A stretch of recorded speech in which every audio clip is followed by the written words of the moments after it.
इतिहास और लोक कथाओं की दुनिया में कई ऐसे गहरे रहस्य छिपे हैं जो सदियों से अनसुलझे हैं। आज के इस एक्सप्लेनर में हम एक ऐसे ही प्राचीन और जादुई रहस्य से पर्दा उठाने वाले हैं। ये कोई साधारण कुर्सी की कहानी नहीं है। ये देवताओं का दिया हुआ एक ऐसा उपहार था जो समय के थपेड़ों के बीच न जाने कहाँ गायब हो गया। हम बात कर रहे हैं राजा विक्रमादित्य के उस महान और खोए हुए सिंहासन की, जिसकी दिव्यता के चर्चे आज भी होते हैं। चलिए सीधे इस रहस्य में गहराई से उतरते हैं। एक ऐसा सवाल जिसने इतिहासकारों और खजाने की खोज करने वालों की रातों की नींद उड़ा रखी है। आखिर विक्रमादित्य का वो जादुई सिंहासन गया कहाँ? कावेरी नदी की गहराइयों को न जाने कितनी बार छाना गया। बेहतरीन गोताखोरों ने एड़ी चोटी का जोर लगा दिया, लेकिन कुछ नहीं मिला। उसका कोई नामो निशान तक नहीं।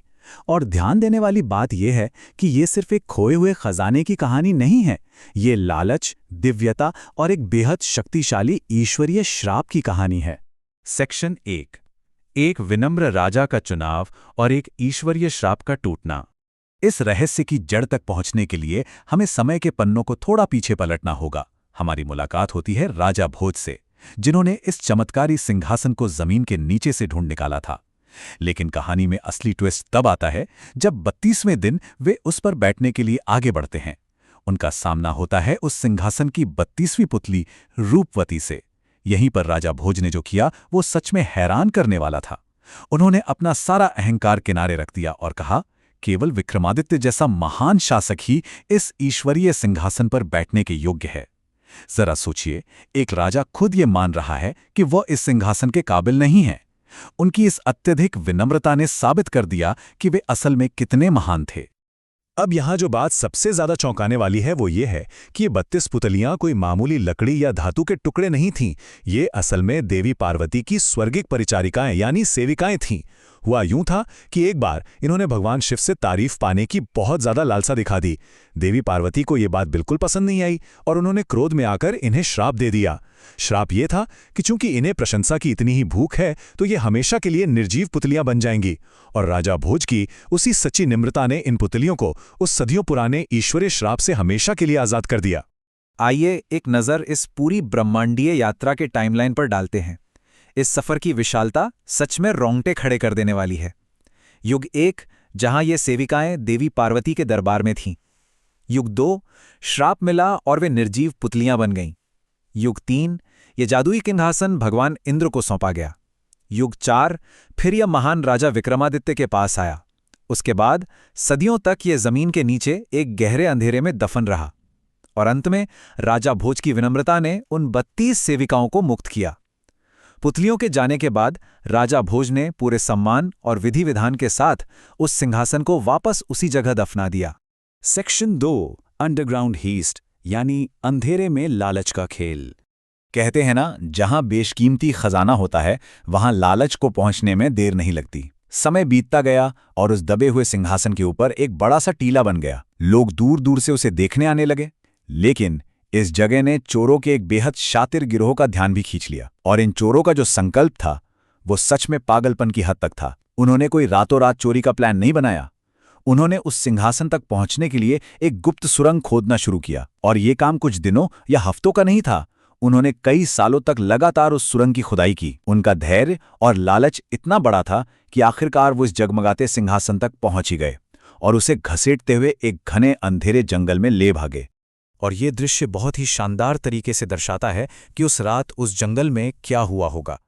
जरा कल्पना कीजिए, एक तरफ वो चमचमाता अविनाशी और हीरों जवाहरात से जड़ा हुआ दिव्य सिंहासन जो उस घुप अंधेरे जंगल को भी रोशन कर रहा था, और दूसरी तरफ दहशत से कांपते हुए वो लालची चोर। उनके सरदार ने हुक्म दिया कि इसे तोड़कर सारे रत्न निकाल लो। लेकिन जैसे ही एक चोर ने उस पर अपना भारी हथौड़ा मारा, सिंहासन टूटने के बजाय और भी तेज चमकने लगा। उस पर एक मामूली सी खरोच तक नहीं आई। ये देखकर उन चोरों की सिट्टी पिट्टी गुम हो गई।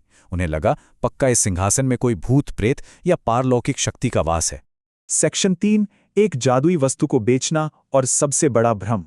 जब उन चोरों को यह समझ आ गया कि इस सिंहासन का बाल भी बांका करना असंभव है, तो उन्होंने अपनी पूरी योजना ही बदल दी। टुकड़ों में बेचने का प्लान कैंसल।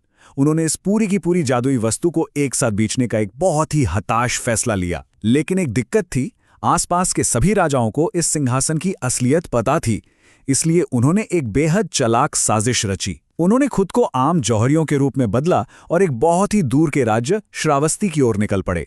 उनका सीधा सा प्लान था कि इतनी दूर किसी को भी इस प्राचीन कलाकृति की भनक तक नहीं लगेगी। श्रावस्ती पहुंचकर उन्होंने वहां के राजा को वो सिंहासन दिखाया। जैसे ही दरबार में उस पर से कपड़ा हटाया गया, पूरी सभा उस अद्वितीय सुंदरता को देखकर बस देखती ही रह गई, एकदम सन्न। और फिर वो सौदा हुआ जिसने इतिहास ही बदल दिया। 60,000 सोने के सिक्के। जी हां, बिल्कुल सही सुना। श्रावस्ती के राजा ने उस जादुई सिंहासन के लिए 60,000 स्वर्ण मुद्राएं चुकाईं। और यहीं ठीक इसी पल एक अत्यंत पवित्र और ईश्वरीय वस्तु सिर्फ एक बिकाऊ सामान बनकर रह गई। सेक्शन 4, चुराए गए सिंहासन की खोज और सुरंग का पर्दाफाश। इधर श्रावस्ती का राजा खुशी से फूला नहीं समा रहा था। शुभ मुहूर्त निकाला गया और वो बड़े शान से उस महान सिंहासन पर विराजमान हो गया। लेकिन इतनी बड़ी खबर आखिर छुपती भी कैसे? श्रावस्ती के राजा के इस नए नवेले सिंहासन की चर्चा हवा की तरफ फैलने लगी और सफर करते करते ये खबर राजा भोज के कानों तक पहुंच गई। खबर सुनते ही राजा भोज के तो होश ही उड़ गए। उन्होंने तुरंत अपने सैनिकों को उस टीले की खुदाई करने का आदेश दिया। और जब खुदाई पूरी हुई तो सब के सब गहरे सदमे में थे। वहां कोई सिंहासन नहीं था, वहां थी तो बस चोरों की खोदी हुई एक खाली अंधेरी सुरंग। बिना एक पल की देरी किए राजा भोज सीधे श्रावस्ती के लिए निकल पड़े। वहां पहुंचकर जब उन्होंने अपनी आंखों के सामने उसी दिव्य सिंहासन को देखा तो वे पूरी तरह हैरान रह गए। उधर श्रावस्ती का राजा भी उन्हें वहां देखकर चौंक गया था। तब राजा भोज ने उसे उस सिंहासन का पूरा ईश्वरीय इतिहास और उसके पीछे की सारी सच्चाई बताई। जरा सोचिए, श्रावस्ती के राजा की क्या हालत हुई होगी। वो ये जानकर सन्न रह गया कि उसने अनजाने में ही सही, लेकिन एक चोरी का श्रापित और अत्यधिक जादुई सिंहासन खरीद लिया था। सेक्शन 5, जलमग्न और हमेशा के लिए खो गया। लालच की कीमत। अब ये कहानी अपने सबसे गहरे और दार्शनिक मोड़ पर आ पहुंचती है। दोनों राजा भारी पशुपेश में थे कि अब आखिर क्या किया जाए। राज्य के सबसे बड़े विद्वानों, ज्योतिषियों और ब्राह्मणों की एक आपातकालीन बैठक बुलाई गई। तो यहां जो सबसे अहम बात निकलकर सामने आई वो क्या थी? ध्यान दीजिएगा। पहला, सिंहासन को बेचा जा चुका था। दूसरा, चूंकि इसे सोने के सिक्कों के तराजू पर तौला गया, इसने अपना सारा ईश्वरीय जादू और प्रभाव उसी पल खो दिया था। वो अब बस एक मामूली सी कुर्सी बन चुका था। और तीसरा, इसी वजह से अब इसे जल में विसर्जित करने के अलावा और कोई चारा नहीं था। ये पूरी घटना हमें एक बहुत ही शक्तिशाली सबक देती है कि जब भी हम दिव्यता को बाजार में उतारते हैं तो उसका असली जादू हमेशा के लिए खत्म हो जाता है। और फिर भारी मन के साथ श्रावस्ती के राजा ने उस सिंहासन को कावेरी नदी की तेज और गहरी धाराओं में विसर्जित कर दिया। जो सिंहासन कभी देवी देवताओं की शान बढ़ाता था, वो हमेशा हमेशा के लिए पानी की गहराइयों में समा गया। उसके बाद के सालों में कई राजाओं ने उसे वापस पाने की चाहत में अपने सबसे बेहतरीन गोताखोरों को नदी में उतारा, लेकिन वो जादुई सिंहासन फिर कभी लौटकर नहीं आया। जिससे हम वापस उसी रहस्य पर आ खड़े होते हैं जहां से हमने शुरुआत की थी। क्या वो महान सिंहासन आज भी कावेरी नदी की किसी गहरी अंधेरी खाई में खामोशी से पड़ा है? क्या अपना जादुई असर खोने के बाद भी वो आज तक किसी ऐसे शासक का इंतजार कर रहा है जो सच में राजा विक्रमादित्य के ही समान योग्य हो? ये एक ऐसा सवाल है जो प्राचीन लोक कथाओं के इस रहस्य को आज भी हमारे बीच जिंदा रखता है। इस एक्सप्लेनर में हमारे साथ जुड़ने के लिए बहुत बहुत धन्यवाद। ऐसे ही सीखते रहिए और रहस्यों की परतों को खोलते रहिए।